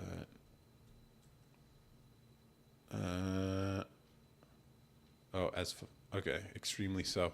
Got it. Yeah, dropshipping can be a trap. And usually the way the people who are selling the dropshipping courses make their money is by selling the course. And then usually you realize, oh, there are other young people who are making money and then telling other people, young people, they can make their money. Here, buy my $500,000 course or whatever. And it's just like, I don't know. I've seen a lot of stuff on Money Twitter, and it's usually a bunch of young guys exploiting the hell out of everything around them because they don't care. They just want to make money, and they're ruthless about it. And so when people are like, capitalism, all these like bad motives and everything, it's like I see it when it comes to young dudes. Like, that's the way, if I could figure out this e-commerce stuff successfully and sustainably over the long term, I would give all the information I know for free to you guys. Like, there's no reason why you guys have to go through the same mistakes and the learnings that I had to. I'm gonna just like shortcut all this stuff for you, but I have to figure it out before I can share it with you guys. No, but I have kids with her. They're gonna look weird. What? Because they're redhead Pakistanis? That could be a. I don't know. There's all these AI tools these days, right? So see if you could take a picture of her and a picture of you, and then combine them using AI and see what that might look like. Because it could be a vibe. A Pakistani with like brown skin but red hair. It's kind of a vibe. Not gonna lie. I think Ginger's red hair is a recessive trait, so it probably won't happen. Can a ginger and black hair have red hair kids? Can a can a black person and white person have a redheaded child? Okay, that's interesting. It could be a vibe. Uniqueness is cool these days, man. So yeah, maybe, but I'm also Pashtuns, and these genes are overpowering. What's a Pashtun? Pashtuns. Let's see, images. What would be wrong with that?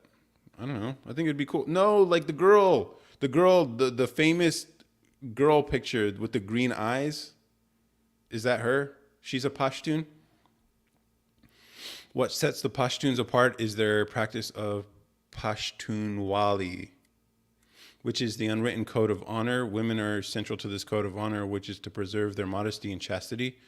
Pashtun women hold a high authority within Pashtun communities, in that without the presence of women along their self-respected and good standing, a man cannot fully claim his Pashtun status.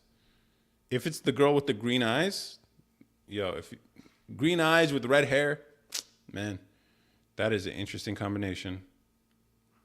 Yeah, definitely a lot of green eyes in this, or those like weird blue eyes. That's a vibe. That's a vibe. I don't know if that's a bad thing, dude. Uh, I want to do freelancing, and I'm starting to learn how to build a landing page. Okay. I use a course called The Real World, or what people call it is Hustler University. How do you like it? Do you like it? Is it cool? Like, is it actually useful? Because like maybe I should make a competitive, the Hustler University.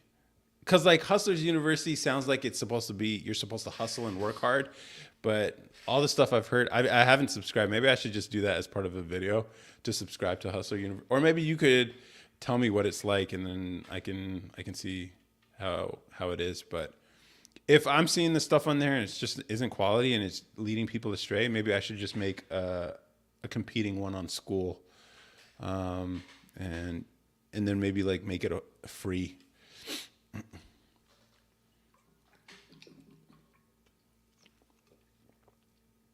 Can you please invite me to the live? No. What's a good physique? Skinny, lean, athletic, jacked, swole, bulked, roided out? Can one have too much muscle is my question. What do you mean? Who is making the judgment? If you care what women think, then look at Brad Pitt from Fight Club. How lean he is. That is considered strong to women. So like all the guys you see in the gym, super roided out, super strong with huge muscles, women aren't really digging that. That's for other dudes. That's like a girl who wears hella makeup. It's like you're not impressing dudes with all that makeup. You're impressing other women. So it is what it is. Being lean is better. And probably 3 to 6 months of lifting weights is all you really need to be attractive to most women. And yeah. You personally, your subjective opinion? I mean, I don't think I have. Like, for me, it's when I was heavy into the gym life stuff. For me, it was all functional. To me, it was like, how can I use my body in ways? And so for me, it was like all about strength for purpose. So the size of the muscle never mattered to me. It's the weight that I was pushing, and plus I was playing a lot of sports back then too. So I wanted functional strength. Turns out you gain muscle too, but my rep range was mostly for function. So it's a different thing. To me, I'd like to look like Mike Mentzer. That's my dream physique. Who's Mike Mentzer? Let me see. Mike Mentzer. Oh my! Why? All right, that's a lot.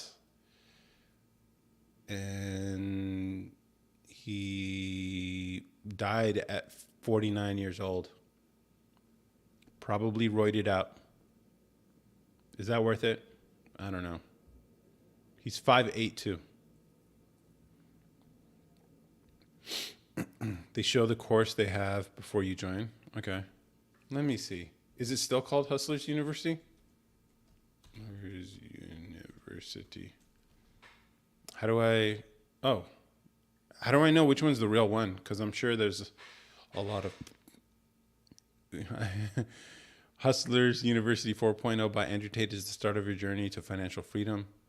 See, he's selling you money. So I don't like traditional education, theoretical lectures, and teacher-centered classes. Welcome to Andrew Tate's online school. In today's fast-changing world, we offer hands-on tutorials, dedicated millionaire mentors, and supportive community and potential partners to help you kickstart your business right away. With over 19 proven money-making methods, success is within reach if you follow our plan from start to finish. Learn the money-making skills: e-commerce, copywriting, cryptocurrencies, fitness, entrepreneurship, artificial intelligence, freelancing, stock, and content creation. Student success: Hustlers University students are generating thousands of dollars through e-commerce, dropshipping, freelancing services, stock trading, crypto investing. Are you ready to join them? And shows a bunch of Stripe pages. Cool. I mean, they're not crazy amounts of money. Well, there's a couple here that are crazy large, but those are probably the drop shipping ones. The other ones are more modest, which I think is smart from a branding point of view. You want something realistic. Why choose Hustlers University by Andrew Tate? This is actually hilarious, but maybe useful. If you find it useful, bro, like, don't let my comments keep you from using it. But yeah, cool. It's called Join the Real World. I got you. Hold on. Okay. Yeah. Yeah, mentorship, get feedback and guidance that is tailored. It is interesting. Like, when you can get scale, even at $50 a month, man, you get 1,000 people paying $50 a month, especially if they can make their money. Here's the thing. Here's the point that he has when it comes to this stuff. Like, it's $50 a month. It's not 500 a month. It's not 1,000 a month. It's not even like a bulk one-time payment. It's a reoccurring thing. So they have to earn it every month. And the cool thing is, if they can make you more than $50 that first month, then it pays for itself. And so why wouldn't you continue to be with this program if it is actually earning you money? So it's not bad. I wouldn't say it's bad. I'm learning how to video edit and build a landing page. Okay. What do you use for your hosting a landing page? Have you thought about that? Or I guess it doesn't matter. Do you want to sell e-commerce? Do you want to sell products and services online to reach customers all over the world? Do you want to take advantage of the booming e-commerce market and create a passive income stream? We'll teach you everything you need to know, from finding products, drop shipping, warehouses, building an online store, and promoting it. Yeah, so the e-commerce thing is probably a drop shipping play.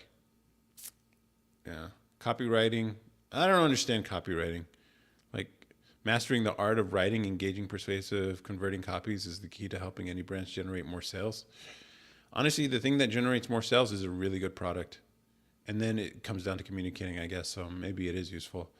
We'll teach you everything from email marketing, landing page copywriting, e-commerce product. Okay. Cryptocurrencies, I don't know. Stock market, I don't know about that. Freelancing, you kind of have to have skills for that. And I'm sure a lot of people signing up for this are going to be young people who don't have any skills. Maybe you can build some. Business mindset. I'm not sure what that means. Successful entrepreneur is crucial to your success. We aim to train you to stay focused, embracing learning, being brave, adaptable, and never stopping. Okay. Social media, artificial intelligence, and fitness. Okay. 40. Yeah. All right. Cool. I use Card. I can show you a sample I build. Yeah, I use Card too. I use their templates, man. Um, I don't even bother. Like I obviously I edit the templates that they have, but yeah, I use Card too. Yeah, but you can show me. Put it in the chat if you want. I can even share one I have with you. If you go to remindmebro.com, let me put it in the chat. HTTPS colon backslash remindmebro.com. It's a card page I put up. I was gonna run ads to it, but then I ended up just pushing people towards the. I should probably change it to that, but I think it's hilarious. I thought it was a funny idea that I can remind people for the holidays. Remindmebro.com. Yeah. I think it's funny. So that's a card page I put together. Don't forget this year. Remind me, bro. Enter email below to receive a reminder about Father's Day. Notifications will start April 15th. Opt out anytime. So the idea being like I can get emails and then remind people about Father's Day a month before so they're not procrastinating about their gift purchases. And then I can push the product on them. So I think that'd be interesting. So that's a card page. And then yeah, you got to learn a little bit about like mailing lists and stuff. So I use SendFox for that, and then yeah, reCAPTCHA and all that, whatever, form submissions. And then you could see at the bottom a favor by Table Moments. I put it there. I don't know. I come up with these weird ideas, and I just like I'm like, yo, would this be funny? And the cool thing is like, oh yeah, and even linking the domain isn't too expensive. It's just $10. So for whatever reason, remindmebro.com was available. And I was just like, oh, let me buy that. I just think it's a hilarious idea. $10, whatever. I also have my other, I put up a business website. I just use the templates, man. I don't know. Like, are you building them from scratch? Which could be useful actually if you're really good at like design and stuff. But yeah. So it is what it is.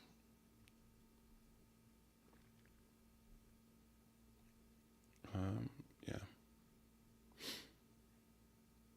You have a newsletter and social media? I don't have a newsletter. I just put this mailing list or this mailing form together just because I thought it would be funny, a funny way to market the wallet. Because I'm like, all right, if a bunch of people who sign up for this service need reminders and I remind them, then I can remind them to buy my wallet when Father's Day comes around.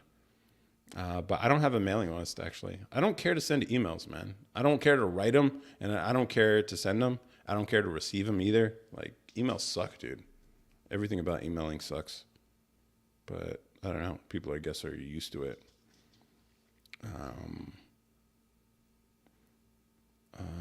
So, yeah. It is what it is, though.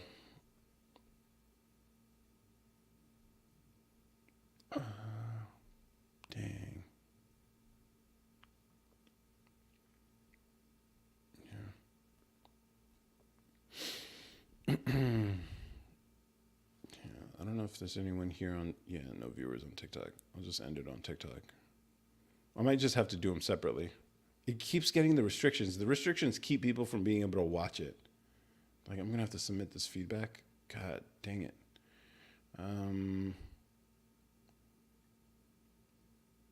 Yeah, I don't know.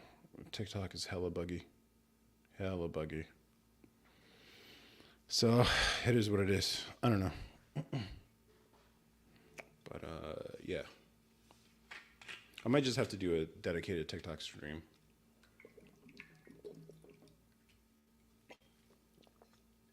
I might actually do it after this. Maybe we'll give this another 10 minutes. I don't know. Do you guys have anything? I don't have anything more to talk about, like other than the videos I published this week. So if you have anything, let me know. Otherwise, you guys can, I don't know. I don't have any recommendations, whatever. But Hustlers University is interesting, 4.0. And you can cancel anytime, so that's cool. They use AI to help you choose a method that's most suitable for you based on your interest, strengths, and current situation. Stay focused, trust the plan, and follow until you see results. But promise yourself never quit. This is the hardest part, and most people fail. It's true. The beginning is always the hardest. 220,000 member community. Dang, bro. Dude, at $50 a month, dude, they're bringing in like 4 million, nearly $4.5 million a month. $4.5 million a month. Wow. These guys really killing it out here, huh? $4.5 million a month. Wow. That's very impressive. Not gonna lie. See, it's like you can win on volume for sure. But yeah. Trustpilot reviews. I don't know. If you have 220,000 members, how do you only have 1,500 reviews? I don't know.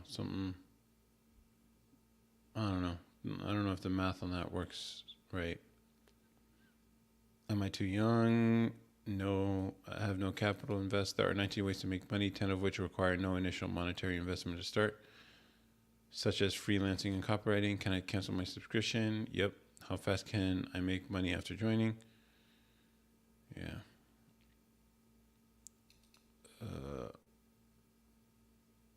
Okay. The Hustle University or The Real World is Andrew Tate's official website. You can securely sign up. Okay. Yeah, that's the thing. Like, I don't know. It just, it kind of discredits the whole thing. They should be, I don't know. It'd be really cool if they gave, I think it'd be really cool if I had something I could give away for free. Something similar except for free. Because, like, charging people, especially young guys who need, because that's the whole point. You sign up because you need money, not because you have it. And so it's like maybe if the first, I don't know. I'm going to have to think about this a little bit, but I don't know if I like the idea of charging young guys who have nothing, no money, charging them $50 a month. And I get it. Yeah, if you can guarantee that they'll make $50 within the first month, then it's just like, all right, it pays for itself. And that's an easier thing to like go along with. But if a lot of people don't, then it's like the refund rate.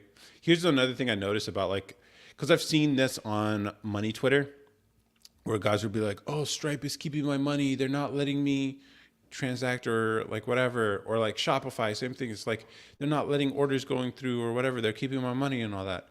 And then you start on this side of the aisle when I'm actually seeing this, everything's been working smoothly. And in fact, Shopify actually tells you the status or the likelihood of someone being a trusted buyer.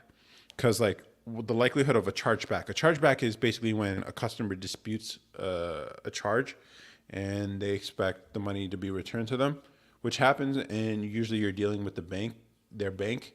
And so like that is an expensive fee. I think it's like $20 for every chargeback or whatever that the platform ends up having to pay for. Or you end up having to pay for because they pass it on to you as the seller. And so it's like they warn you, hey, this is a high risk buyer. This person has done chargebacks before, whatever and stuff. And so you can see a caution if it's like possibly there's something going on with the transaction, or like a red symbol indicating that they're not a trusted buyer because they've done a chargeback before. Now you as a seller can decide whether or not you want that transaction to go through, whether you fulfill that order. I've taken the approach, I will not fulfill any red markings. Like if they have done a chargeback before, you can't buy anything from me. If I see it on there, I'm not gonna accept that order. The yellow, I take the risk, and I think I take the risk, and then usually, but pretty much, nearly all of my orders have been by customers who haven't done a chargeback before, so, or at least not recorded. So it's like, so all these people on Money Twitter complaining about, oh, these people, Stripe is keeping my money, all that. It's like, first of all, they're charging a product, usually like a course in the hundreds of dollars range, to kids who have no money, who are probably going to figure out some way to hustle their way into getting that information because they're making all these promises about what this course is. And then no surprise, they get a chargeback or like a fraudulent order or something. And then Stripe's like, all right, you guys, you process way too many fraudulent transactions. It's not healthy for the financial institution of Stripe and the relationships they have with banks and credit cards and all that stuff. So, and then these guys have the audacity to complain on Twitter like, oh, they're stealing my money. It's just like you're dealing with crappy customers who are issuing all these chargebacks. Of course. Of course, they don't trust anything you've done because you're getting all these people asking for returns. I don't know. I tried Shopify and you have to be 18 to collect money, so they blocked my store from public. Dang, that sucks. Yeah, that sucks. I don't know. Whoa, why? Why do you have to be 18? Do you? Yeah, that is interesting. That sucks. So, did you have to show ID or something? I don't know. There's a lot of things that suck for like younger people for sure. I remember like when even renting a car, they charge you an extra like $10 a day if you're under like 25 years old. And it sucked for me at the time because I was under 25, but I needed a rental car to get to work. Um, Luckily enough, the place I was working at had like a coupon or they had a discount or a corporate code I could use that got me a better rate to rent cars. And it turns out it also eliminated the under 25 $10 daily fee. And so I was able to rent the car because I lucked out with that. But otherwise, they do charge. There's a penalty for being young in the business world, unfortunately. But then if you're successful as a young person, then you're kind of worshipped and they'll use you as an example because they're like, oh, can you believe this person did it? And a lot of young people actually do this on social media when they talk about, I've made this much money before I was 25. I made this much money before I was 18, blah, blah, blah. It's just like, all right, whatever. They asked for a social security number and said you have to be 18. If you lie, though, they won't let you collect the money. Yeah, that sucks. Maybe you can have someone older run, start the store up for you, as long as they're not, as long as you can make sure it doesn't affect their finances or add any risks to their finances. Then maybe you can have someone older. But I don't know. I don't know. I don't even remember it asking me like. I think I did have to submit a social security.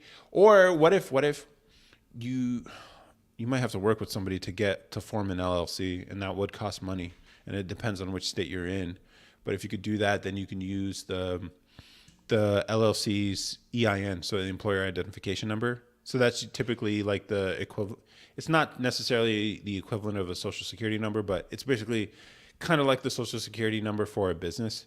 And so that's what you would enter instead of a personal social security number. But you would have to have form some sort of legal corporate or some sort of legal entity in your state. And LLC is usually the thing people go with. And you can get away with that. You might have to check your state to see what the age requirement is for an LLC.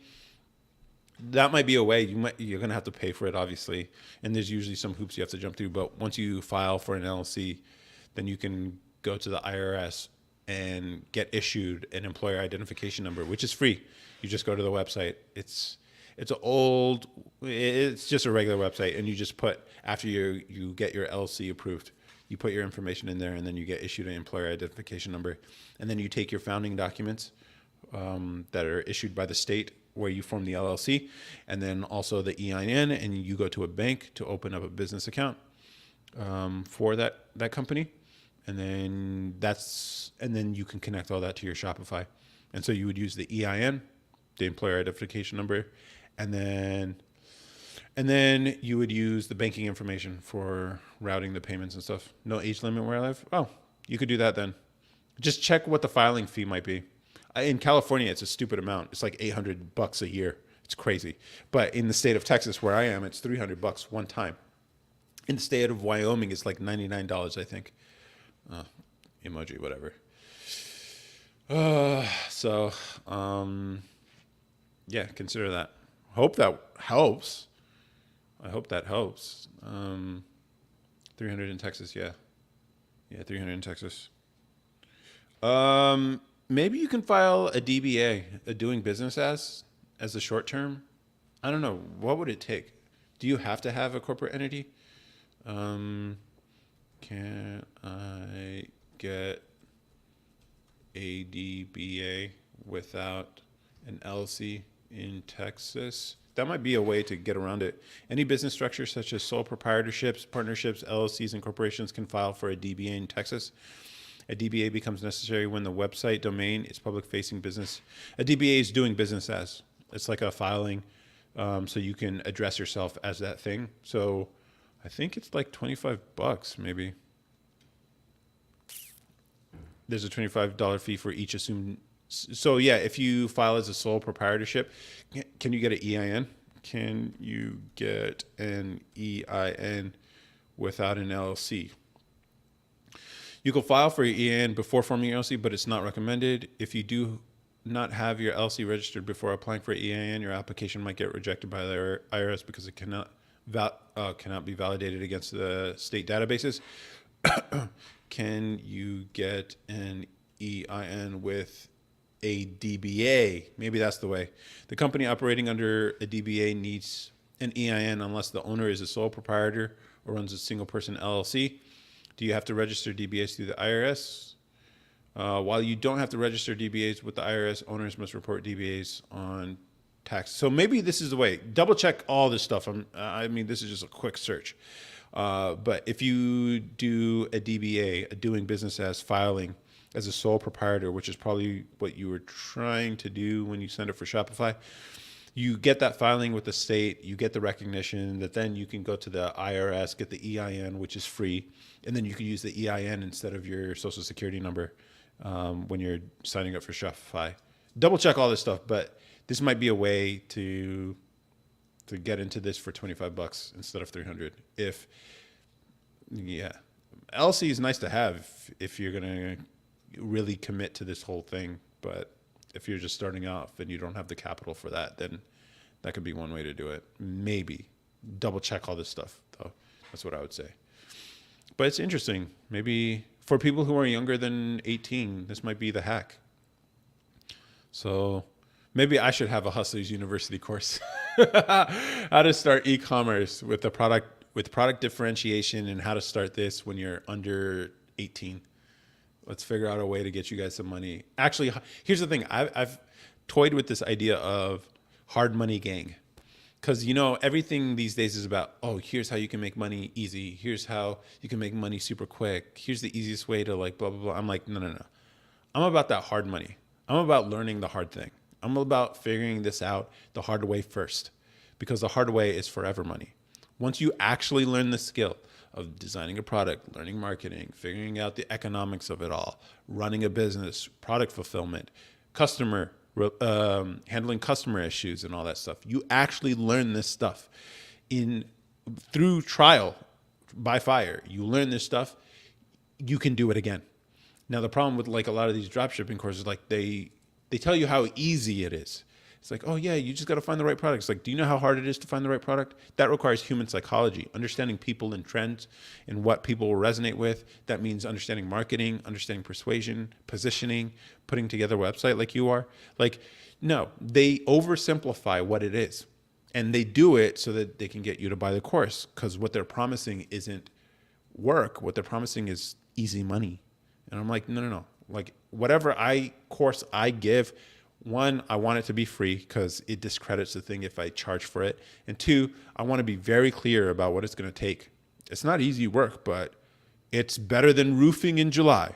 It's all about perspective, guys. If you're willing to just figure things out and be a novice at everything and humble yourself and learn stuff from the ground up, then like you can figure it out. Eventually you will figure it out. This is how the approach I took with content and stuff. Like I haven't deleted any videos. You can go back through the catalog of all the content. Look at how bad the first few videos were. The first few videos, you don't even see my face. Like they were so bad. It takes time. Like I'm about that hard money, bro. That hard money is forever money. If you really care about money. But in the end, it's like you'll realize life is more than just about money. And hopefully I can get you guys to see that eventually. But in the meantime, while you're worried about how to make money and get girls and all that stuff, you're not really trying to hear like the meaning of life and God and all that, you know? I get it. I get it. You're really focused on this worldly stuff, but eventually once you have it, you'll realize how empty all of it is. I'm not saying not to care about it. That's up to you, but yeah. And then maybe you can do some more interesting things or whatever your purpose is supposed to be, but I don't know. I just went off on a rant, but that's how I feel about it. That's how I feel about it. But yeah, you guys got any comments? Oh man, it's like everyone's struggling out here right now, and I've been seeing a lot of TikToks of people like talking about unemployment, job market's hard. People don't feel as secure anymore. It's unfortunate that people actually voted for this, if and they can't put two and two together. But you know, let's send money to Ukraine or whatever. It's just like, what are we doing? What are we doing? I don't know. We'll see. I guess things are bad out here, but I'm kind of insulated from it at the moment. All right. You guys got any last minute stuff? I don't know if I got anything else. I think I'm going to attempt to do a TikTok stream after I end this one. See how it goes, but I don't know if I got much more in me. For whatever reason, it's only been just shy of 2 hours, and I'm really feeling it. It's not usually the case. Usually I can go on 3-4 hours. I guess when you have a lot of interaction, it's easy to be lively and really talk. And when it's mostly diatribes and monologues, it is harder to stay on live. And I've noticed like a lot of people, I suspect a lot of people on TikTok actually are employing some bot farms. Because I'm like, the comments aren't coming in as fast as you would expect for as many people are supposedly watching. You know, like that's the one thing. It's like even with just 2, 3, 4 people watching, you guys are pretty lively usually. Even at least there's a comment section. There are people leaving comments. I think that's pretty cool. Which is better than when I first started when there's literally nobody. And I was just like talking to the camera. I just expect people to watch the replay. So that's where I am at. And I guess I'll just continue to do this just because, I don't know, I think it's good practice to be able to just speak. And I haven't had to use these skills yet, but if I'm ever on a stage explaining anything, I think I'll be able to do it comfortably thanks to you guys. Thanks to all the practice I've gotten on live streaming. So it's one thing I do appreciate. So even if things end up a failure, if things don't work out in whatever endeavor you're trying to start out and figure out, in the end, at least you will have learned something. So it's never a loss. I think someone said this once, there's no effort goes wasted or something like that, where just because you don't have direct results from the effort you've put in doesn't necessarily mean your efforts are wasted. You transform yourself in the process of putting effort into something. So it's never a waste. It's never a waste, which is why it kind of shocks me. To a lot of people, things aren't worth doing unless you can make money. To me, I'm just like, that's a very short-sighted way of looking at the world, because sometimes things take a long time to gain traction. So it means a lot of effort up front for no gain for a long time until it pays off. And then when it pays off big. Typically, that's how it goes. So even with this content stuff, same thing happened. A lot of content every day, every other day, posting content. Most of them don't get views. Most of them don't get views, but the 1%, the less than fraction of a 1% are the thing that leads to the following. So it's just like, and I wouldn't have gotten to that point if it weren't for the 700 previous videos that didn't get any views. So it's just like, no effort's wasted effort. It never is. But you know, to a lot of people these days, it's just like money has to be involved. And for me, it's not even about the money, but if you want to make it about the money, think about it from a long-term perspective instead of a short-term perspective. If you want to make money, think about long money. Think about being able to make it in the future, not about money now. So it's like maybe the effort is worth putting into it because it'll pay off later. But even then, that's a hard thing to sell people on, because people are really about that fast money, that money now, which is why I don't really criticize these OF models who are like getting all this fast money, because it's just like, any one of you dudes would be doing exactly what she's doing if you were in her situation, okay? And so, like, if I ever get invited to the Fresh and Fit podcast, shoot, bro, I'm I'm gonna be if I do criticize the girls, I'm gonna be criticizing the guys watching it too. I'm gonna be like, you guys should not be judging these girls, okay? All of you are about that fast money too. If you could do what they're doing, you would too. I'm not condoning their behavior. I'm not condoning their profession, but I'm just saying you guys are no better. You're just mad that you can't do what they do because you're a dude and no one cares to see you naked. Like that really is the difference. Now, if you're in a position where you can get fast money and you choose not to, that is more interesting. And then maybe you can judge. But even then, I'm not supposed to judge because, Christians aren't supposed to judge. So I struggle with it. I'm not going to lie. I struggle with it. But I think it would be hilarious because I'd be very nuanced on a show like that. And I think it would be hilarious. I don't know. Maybe one day. Actually, I predicted one day I'd be invited on that show. I would be. I will be. It's just, will I want to go when I do get the invite? I don't know.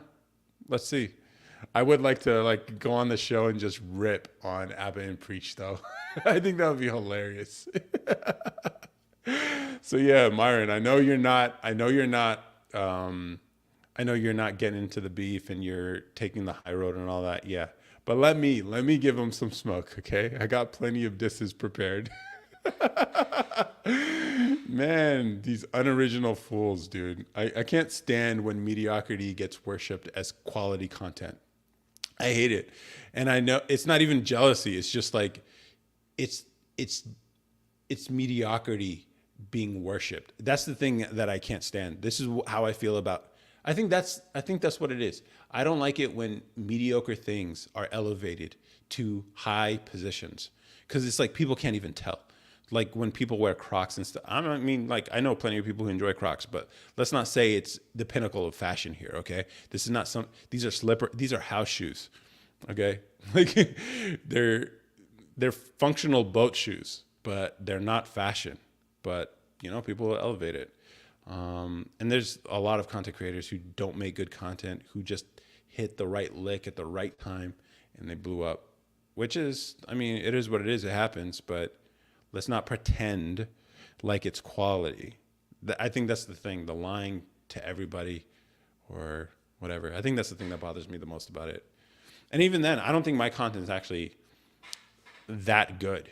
I don't think it's that good. It's good enough, but it's not that good. I'm trying to get better, and you will be seeing better stuff from me. And I think it'll be a while before people recognize it too, which is fine. It is what it is. But Dreaming Memes, nice to see you back here, but I'm going to call it quits here. Let's see who else is here. There's another person. Who else? I don't know who else is here on YouTube. Or I guess one on YouTube, one on Twitch. All right. I appreciate you guys. I appreciate you coming here. Let me know. I'll see you guys next week or maybe earlier. I might just do TikTok only later this week. Or maybe I'll just I don't know. I'll figure something out. Maybe I'll just do like an hour and a half every day.